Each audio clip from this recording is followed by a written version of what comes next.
नमस्कार, एक बार फिर आप सभी का स्वागत है। जम्मू कश्मीर में सियासी पारा लगातार बढ़ता जा रहा है और पहले चरण के लिए कल मतदान की प्रक्रिया भी होगी।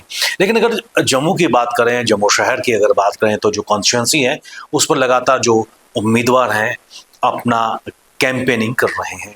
ऐसे में अगर हम जम्मू की अगर बात करें और यहाँ पर विभिन्न पॉलिटिकल पार्टीज के जो नेता यहाँ पर कैंपेनिंग कर रहे हैं, उसमें अगर पीपल्स डेमोक्रेटिक पार्टी की अगर बात करें, उनके जो वरिष्ठ नेता है, पार्टी के स्पोक्स पर्सन रह चुके हैं वीरेंद्र सिंह सोनू, क्या रणनीति लेकर, किन मुद्दों को लेकर आम जनता के पास जा रहे हैं, क्योंकि खुद एक उम्मीदवार हैं, उन्हीं से बात करेंगे। वीरेंद्र जी, स्वागत है आपका। धन्यवाद, शुक्रिया जी। पिछले काफी समय से आप लगातार कैंपेनिंग कर रहे हैं, क्योंकि आप खुद उम्मीदवार हैं बहु कॉन्स्टिट्यूंसी से, और खासकर जो जनहित के मुद्दे हैं उनको लेकर आप लोगों के पास जा रहे हैं। अभी तक किन मुद्दों को लेकर जनता के पास जाकर उनका ध्यान उन मुद्दों की तरफ आकर्षित करने का प्रयास किया जा रहा है? देखिए, ऐसे है कि सबसे पहले तो आपका शुक्रिया कि आपने यहाँ बात करने के लिए बुलाया। आज जम्मू के मुद्दे जो हैं वो बड़े संवेदनशील हैं। हर एक घर का एक ही मुद्दा है, सबसे बड़ा मुद्दा बिजली। जो बिजली की हाहाकार है, स्मार्ट मीटर एक बहुत बड़ा घपला है। बिजली का बिल जो है वो 5,000 से नीचे किसी घर का नहीं आ रहा। लोगों के पास खाने के लिए पैसे नहीं है, बिजली का बिल दिया नहीं जा रहा। बिजली सबसे ज्यादा महंगी है, और जब बिजली महंगी है और बिजली महंगी होने की वजह से क्या हो गया है कि आम लोग जो हैं वो परेशानी में है। और स्मार्ट मीटर के खिलाफ एक लहर है। हमें तो ये समझ नहीं आती, सबसे ज्यादा बिजली हम बनाते हैं, हमारी बिजली बाहर बेची जाती है और हमें बिजली का बिल 3 गुना ज्यादा लिया जा रहा है। और ये एक बहुत बड़ा मुद्दा है। तो जब भी मैं जनता के पास, जब हम निकले हैं, जिसके पास भी जाते हैं वो बिल लेके आते हैं। अब बीजेपी ने जो अपना घोषणा पत्र कहा है उसमें कहा है जी 200 यूनिट बिजली फ्री देगी। भाई, आपने तो सरकार की है 10 साल से, 5 साल से आप डायरेक्ट गवर्नमेंट पे हो, तो फ्री करके आना था ना। फ्री कहनी थी हम फ्री देंगे तो आएंगे। तो आज मैं समझता हूं अगर जम्मू कश्मीर के पास अगर कोई मौका है, और यकीन मानिए कि लोग बीजेपी से बहुत ज्यादा खफा है कि ये जो स्मार्ट मीटर का घपला हम पे किया गया। सो आज जम्मू का सबसे बड़ा मुद्दा बिजली, स्मार्ट मीटर है, जिसके ऊपर मैं लोगों से अपील कर रहा हूं कि अगर वो मुझे बहु एमएलए बनाते हैं, जम्मू बहु से अगर वो वोट देके एमएलए बनाते हैं, ये स्मार्ट मीटर उखाड़ के तवी दरिया में फेंके जाएंगे, और बिजली का जो बिल है, बिजली का जो रेट है वो 50% सस्ता किया जाएगा। और हमारी पार्टी के मैनिफेस्टो में है कि 200 यूनिट बिजली हम फ्री करेंगे। और तीसरी, मैं एक और बात और लोगों से कहता हूं कि ये जो पुराने बिल जो है, बहुत सारी हमारी गरीब बस्तियां, चाहे वो बाबा है और बहुत सारे इलाके हैं, वहां 2-2 लाख रुपए लोगों का पुराना बिल पड़ा है। तो मैं कहता हूं कि अगर बहु के लोग मुझे मौका देंगे, मुझे जिताएंगे, हमारी पार्टी की सरकार बनेगी, तो पुराने जितने भी बिल हैं वो माफ किए जाएंगे। क्योंकि ये आम आदमी जब खाना नहीं खा सकता, सूरी साहब, जब वो आम आदमी के पास खाने के लिए कुछ नहीं रह गया, आम आदमी का रोजगार नहीं रह गया, तो 5,000 बिजली का बिल वो कहां से देंगे। सबसे बड़ा मुद्दा इस वक्त जम्मू का वो बिजली का है। हमारा जम्मू कश्मीर युवा आबादी का जो बड़ा हिस्सा है वो युवा है, और कहीं ना कहीं युवाओं की अगर बात करें, क्योंकि हमेशा आप युवाओं का मुद्दा भी उठाते हैं, और नशे की तरफ युवा तो जा ही रहा है, लेकिन उसके साथ साथ क्या कारण है कि नशे की तरफ जा रहा है? क्योंकि लगातार अगर हम स्कैम्स की अगर बात करें, चाहे हम जॉब्स की बात करें या फिर दूसरे स्कैम्स नजर आ रहे हैं, जिससे कहीं ना कहीं युवा में निराशा है। क्या वो भी एक मुद्दा आपके इलेक्शन मैनिफेस्टो? देखिए, बिल्कुल आपने बहुत अच्छा मुद्दा उठाया है, ये भी मेरा मुद्दा है। देखिए, सबसे पहले तो ये है कि जब जम्मू बहु से जो 12 लोग लड़ रहे हैं, मैं सबसे युवा, सबसे यंग कैंडिडेट मैं हूँ। तो मेरे लिए ये भी फख्र की बात है कि मैं सबसे छोटी उम्र का हूँ, बाकी सब मेरे बड़े भाई। मैं आज ये कहता हूँ, आपने कहा लोग नशा, भी मेरा नौजवान डिप्रेशन में है। डिप्रेशन क्यों नहीं होगा? माँ बाप ने पढ़ा के डिग्री करवा दी है, काम कोई नहीं, नौकरी कहीं नहीं है, कोई प्राइवेट सेक्टर नहीं है, गवर्नमेंट की तरफ से कोई स्पॉन्सर नहीं है कि वो क्या करे। अब युवा जब सुबह तैयार होता है, घर पे ब्रेकफास्ट करता है, ब्रेकफास्ट टेबल के ऊपर भी माँ बाप के ताने अलग से सुनता है। जो छोटा भाई बहन पढ़ता होगा, वो उसको कहता है कि सारा दिन तू घर पे बैठा रहता है, उसका मन नहीं करता घर पे बैठने का। वो क्या होता है कि जब समाज की वो बातें सुनता है, वो डिप्रेशन में जाता है। जब आदमी डिप्रेशन में जाता है, वो नशे की गलगत में जाता है। सबसे बड़ा कारण ये है कि भारतीय जनता पार्टी के राज में पिछले 5 सालों में रोजगार नहीं मिल पाए। जिनको नौकरियां थी उनको निकाल दिया गया। और आप, मैं नहीं कहता हूं सबको सरकारी नौकरी, लेकिन हकदार को तो मिलती है ना। ये 3 की 3 लिस्टें सर्विस सिलेक्शन बोर्ड क्वैश कर चुका है। तीनों लिस्टें क्वैश हो चुकी हैं। लोगों के पास रोजगार नहीं। ये उन्होंने वादे किए थे एमएनसी के, बड़ी बड़ी कंपनी जहां आएगी वो तबाह होगी। लोग आज कहीं रहे नहीं।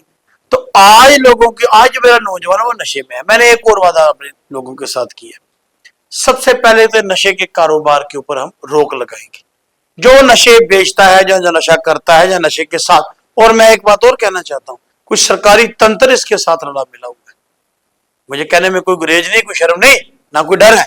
ये सरकार के लोग मिले हैं, इस नशे को जम्मू में फैलाना चाहते हैं, फैला चुके, उनका कारोबार चलता है, पैसे की खेल है।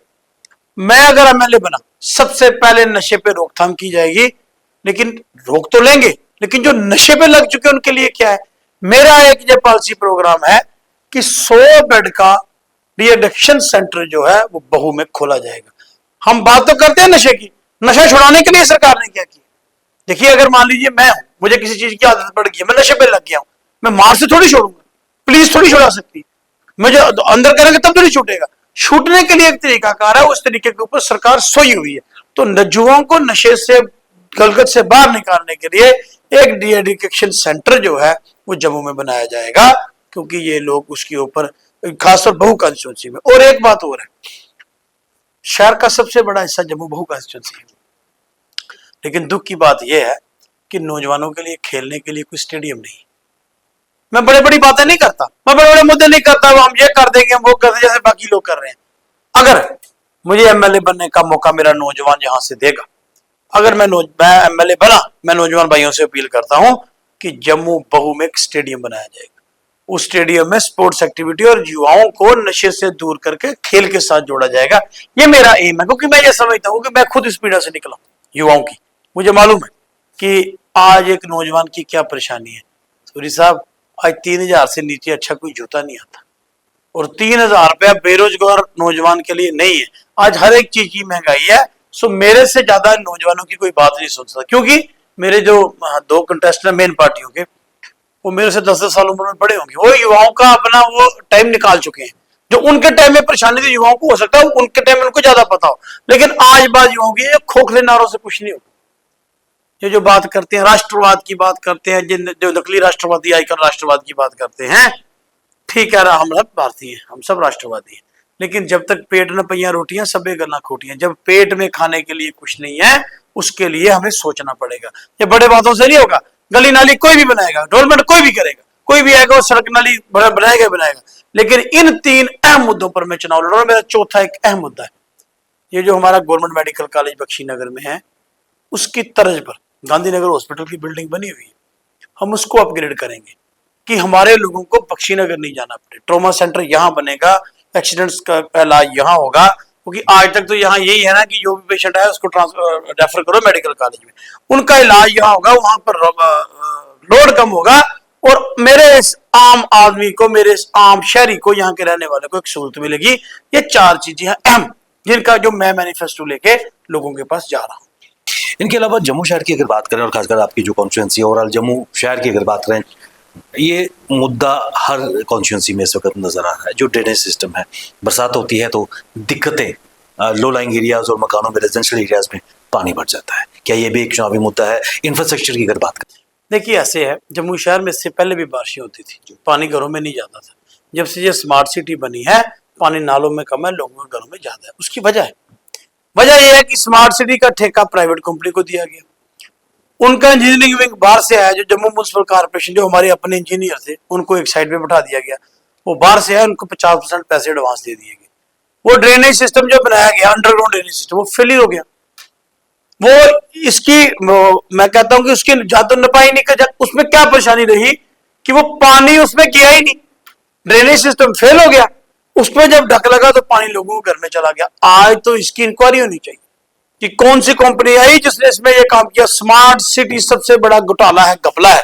अगर बहू के लोग मुझे ताकत देंगे, जम्मू बहू के, अगर मैं एमएलए बना, सबसे पहले इसकी जांच की जाएगी, और इसमें जो भी आदमी इन्वॉल्व होगा, वो बड़े से बड़ा चाहे छोटे से छोटा होगा, उसको जेल के पीछे निकाला जाए, क्योंकि उसने जम्मू के लोगों के साथ धोखा किया। ये कहते हैं 1700 करोड़ के पता नहीं कितना करोड़ लगा दिया। अब ये करोड़ उन्होंने इसलिए लगाया था कि पानी लोगों के घरों में चला जाए। हम तो भाई इससे पहले अच्छे थे, हम तो कच्चे नालों में अच्छे थे। आज बताइए, स्मार्ट सिटी के नाम पे जम्मू शहर को लूटा गया है, और लूटने के लिए भारतीय जनता पार्टी जिम्मेवार है। एक चीज और भी नजर आती है जम्मू बहू की, अगर बात करें, जो विधानसभा का आपकी कॉन्स्टिट्यूंसी है, पर्यटन की दृष्टि से काफी चीजें यहाँ पर है। क्या उसको भी, उस पोटेंशियल को भी टैप करना चाहेगा? क्या वो भी आपके एजेंडे में शामिल है? देखिए, ऐसे है कि आपने जो कहा, हमारे पार्टी के मैनिफेस्टो में है। सबसे पहला मैनिफेस्टो हमने अनाउंस किया था, उसके बाद सबने किया। हमने अपने मैनिफेस्टो में ये रखा है कि जम्मू शहर को रिलीजियस हेरिटेज टूरिज्म सेंटर के तौर पे उभारा जाएगा। उसकी वजह है, जब ट्रेन जुड़ जाएगी सीधी कश्मीर के साथ, जम्मू शहर तो आगे तबाह हो गया, भारतीय जनता पार्टी ने कर दिया, अब जो कुछ रहा है वो भी चला जाएगा। हमने ये कहा कि अपने उसमें कि हर एक धार्मिक जो रिलीजियस प्लेसेस हैं, उनकी जो सराएं हैं वो सरकार की तरफ से बनाई जाएंगी। हमारी सरकार आने पर उसका फायदा ये होगा कि हर एक धर्म रिलीजियस को ये होगा। और जब रिलीजियस टूरिज्म को प्रमोट करेंगे, यहाँ हमारे लोग गुरुनाथ मंदिर में आते हैं, टूरिस्ट आता है, बावे वाली माता के दर्शन करने के लिए आते हैं, और भी बहुत सारी जगह जहाँ लोग जाते हैं। हम उनको प्रमोट करेंगे, इस तरीके के हालात बनेंगे जो कि जो टूरिस्ट आए वो जम्मू का चक्कर जरूर लगाए। इन जगह पे दर्शन जब करेंगे वो आएंगे, जम्मू में वो पार पड़ेगा। उसके लिए इंफ्रास्ट्रक्चर बनाना पड़ेगा ना। ये जो इन्होंने बनाया हेरिटेज, वो तो सिर्फ नाम का हेरिटेज है, टाइलें लगाने से हेरिटेज थोड़ी बन सकता है। अफसर रोड तो इन्होंने तबाह कर दी। इन्होंने रोड से बड़ा तो वहां फुटपाथ बना दिया, अफसर रोड तो तबाह कर दी ना इन्होंने, वहां ट्रेलर भी तबाह हो गए। स्मार्ट सिटी का घपले में उसी में आता है। और यहां तक बात है आज जम्मू की, मेरा एक और मुद्दा है। बहुत सारी हमारी कॉलोनी है जम्मू बहू में जो गवर्नमेंट की तरफ से रेगुलाइज नहीं की गई। यहाँ पहले जो रेवेन्यू मिनिस्टर भी रहे यहाँ से हमारे जीत के, वो वोट तो लेते रहे लेकिन काम नहीं किया। देखिए, एक बात है, जब सरकार ने एक बनाया है कि जो रेजिडेंशियल है, जहाँ कोई रहता है, अगर वो रह रहा है तो उसके लिए एक आधार बनाया गया कि इतने तरीके से पैसे जमा करा के उसको मालकियत को देना चाहिए। तो भाई दे देना चाहिए ना। परेशानी क्या, अगर जम्मू शहर में 20 कॉलोनी और रेगुलाइज हुई है तो 2-3 रहती है। मेरा याद सुंजुमा, बठिंडी, गुरतेग बहादुर नगर, शनिरामा, सारे वो लोग हैं। तो अगर कोई 5 मरले में है, कोई 7 मरले में, उनसे वादा करता हूँ, अगर मुझे वो एमएलए बनाएंगे जम्मू बहू से, मैं उनकी कॉलोनियों को रेगुलाइज कराऊंगा, ये मेरा वादा है। क्योंकि जब भारतीय जनता पार्टी ने पीला पंजा चलाने की कोशिश की थी तो तब बीजेपी तो पीला पंजा चला रही थी। बीजेपी का कैंडिडेट तो ये कहता था कि जल्दी लेके जाओ बुलडोजर, उनको बलिया मेट करो। तो जो कांग्रेस का कैंडिडेट था वो तो था ही नहीं यहाँ। जो कांग्रेस का कैंडिडेट था वो तो था ही नहीं, वो तो घर से आरएसपुरम में सोच में काम। मैं अकेला आदमी था जिसने उस एजिटेशन को लीड किया। मुझे आज भी याद है जब सुंजुमा बठिंडी के लोग परेशान थे, शनिरामा के लोग परेशान थे मैं तब उनके साथ निकला था सड़क पर। सर्दी के दिन थे, बारिश लगी थी, मैं तब उनके साथ निकला था। हमने पूरी डट के एजिटेशन की, लेकिन जब हमें लगा कि हमारी बात नहीं मानेंगे तो हमने पार्लियामेंट हाउस का घेराव किया था महबूबा मुफ्ती साहबा के अध्यक्षता में। मैं अकेला कैंडिडेट हूं बहू से, जब मैं उस वक्त था, बाकी तो सब घर सोए थे। आज तो कहते हैं मेरी लाश के आगे से पीला पंजा जाएगा। ओ भाई, मैं तो पीला पंजा रोक के आया हूं, आप तो कब कह रहे हैं ना, मैं तो रुकवा के आया हूं। और उसको जब हमने प्रोटेस्ट किया, मैं वहां अरेस्ट हुआ, मालवीय नगर पुलिस स्टेशन में मेरे पे एफआईआर लगी। लेकिन उसका हमें फायदा ये हुआ कि उसके बाद सरकार ने ये सोचा भी ये हमारी किरकिरी ज्यादा हो रही है, तो उस पीले पंजे को रोका गया। तो मैं तो लोगों से अपील करता हूं, अगर मैं सत्ता के बाहर रह के कुछ भी ना होके उस पीले पंजे की लड़ाई दिल्ली तक लड़ सकता हूं। अगर मैं ताकत मेरे पास आई, मैं एमएलए बना, तो मैं इस इलाके को रेगुलाइज कराऊंगा, क्योंकि इनका हक बनता है। बाकी कोई कैंडिडेट सिर्फ चैनलों पे नहीं कहते हैं, वो सिर्फ मीटिंग करने जब जाते हैं तब वो कहते हैं। बीजेपी शर्म कहती है मैं पीला पंजा चलाऊंगी, और कांग्रेस मूक दर्शक बनकर चुप करके बैठी है। आज वोट लेने के लिए वो कहते हैं, लेकिन मैं तब भी इनके साथ था, तब भी मैंने एजिटेशन लड़ी थी, आज भी इनके साथ हूं। इस इलाके को रेगुलाइज कराया जाएगा। आपके कैंपेनिंग एजेंडे से हटके एक चीज मैं आपसे जानना चाहूंगा, इंजीनियर रशीद की रिहाई, उनका फिर जमात के साथ अलायंस, और उसी संदर्भ में आपकी पार्टी के अध्यक्ष महबूबा मुफ्ती ने कहा कि भारतीय जनता पार्टी और के प्रॉक्सी कैंडिडेट्स के तौर पर सामने आ रहे हैं। देखिए, एक सोशल मीडिया पर एक वायरल हुई है लेटर, अभी तक बीजेपी ने नहीं बताया सच है कि झूठ है, कि इनके प्रदेश अध्यक्ष ने कहा है कि इंजीनियर रशीद साहब का सब लोग वेलकम करें, हमारी पार्टी के लोग, कहा है ना। तो मुझे बताइए, आज भारतीय जनता पार्टी का राष्ट्रवाद कहाँ गया? मैं इसलिए कहता हूँ फसली राष्ट्रवादी, ये फसली बटेरे।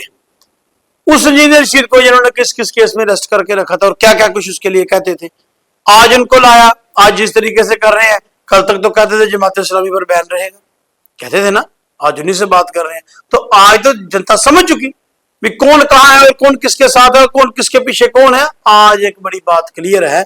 और एक और बात है कि कश्मीर के लोग फैसला करेंगे।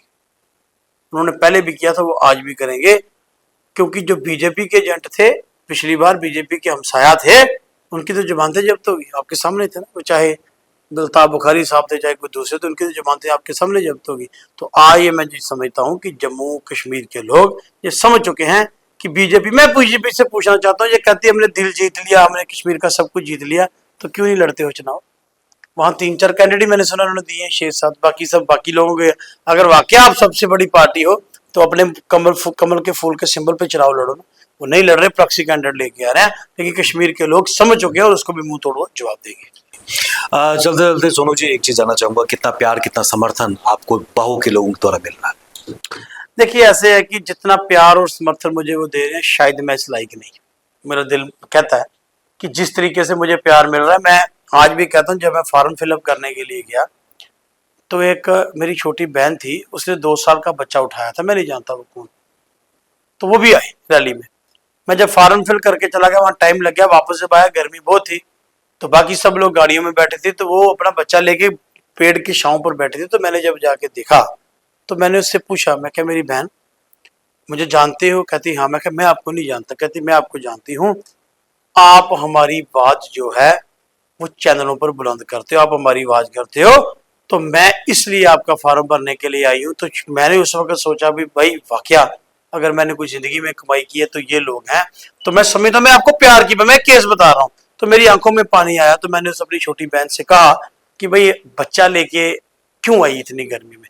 कहती जी आपका हम पे एहसान है, हम अपना एहसान उतारने के लिए। तो मैं अपील करता हूँ, आपका कोई मेरा कोई किसी पर एहसान नहीं, मैं आपका बच्चा हूँ, मैंने आपकी आवाज बुलंद की है, मैं आगे भी करता रहूंगा, चाहे मैं जीतूं चाहे मैं हारूं, मैं जम्मू बहू के साथ रहूंगा। मैं उनकी तरह नहीं जो परसों तक साउथ के का पोस्टर लगाते थे, परसों कहते साउथ लड़ना है, तो आज जम्मू बहू के हकदार बनने के लिए आगे। मैं दोनों की बात कर रहा हूँ, किसी एक की नहीं। मैं आपका बच्चा हूँ, आपसे रहा हूँ, मैं यही अपील करता हूँ कि इस इलेक्शन में मेरी मदद कीजिए। और जो आपने कहा लोगों का प्यार, मेरे पास क्या है, मेरा जो फॉर्म मैंने भरा आप देख लीजिए कि मैंने जो अपनी प्रॉपर्टी की डिटेल सब कुछ बताया है, सब शायद जम्मू कश्मीर का सबसे गरीब कैंडिडेट मैं आऊंगा।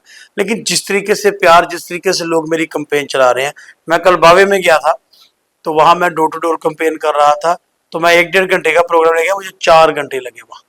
मैं 6 बजे का लगा, मैं 10 बजे वहां 9:30 बजे वहां से आ पाया। इतना प्यार जो है वो लोग दे रहे हैं। वो कहते हैं कि आपने हमारे स्मार्ट मीटर की बात की, आपने जो बाहरी लोग यहाँ पे सारे उसकी बात की। तो मैं ये समझता हूँ कल इलेक्शन होगा, रिजल्ट कुछ भी होगा, मुझे नहीं मालूम, उस ऊपर वाले को पता क्या होगा, मैं ईमानदारी से अपना काम कर रहा हूँ। लेकिन जितना प्यार बहू की जनता मुझे दे रही है, तो मैं समझता हूँ कि मैंने जिनके लिए काम किया, आज वो लोग समझ रहे हैं कि ये हमारी आवाज है और इस आवाज को हमने बुलंद करना है। सोनू जी, हमारी हार्दिक शुभकामनाएं आपके साथ, और हम आशा करते हैं कि बेहतरीन प्रदर्शन आपका इस चुनाव में रहे। और इसी के साथ हमें इजाज़त दीजिए, क्योंकि आपने अपना कीमती समय निकाला, कैंपेनिंग के बीच आप हमारे साथ आए, आपका बहुत बहुत धन्यवाद।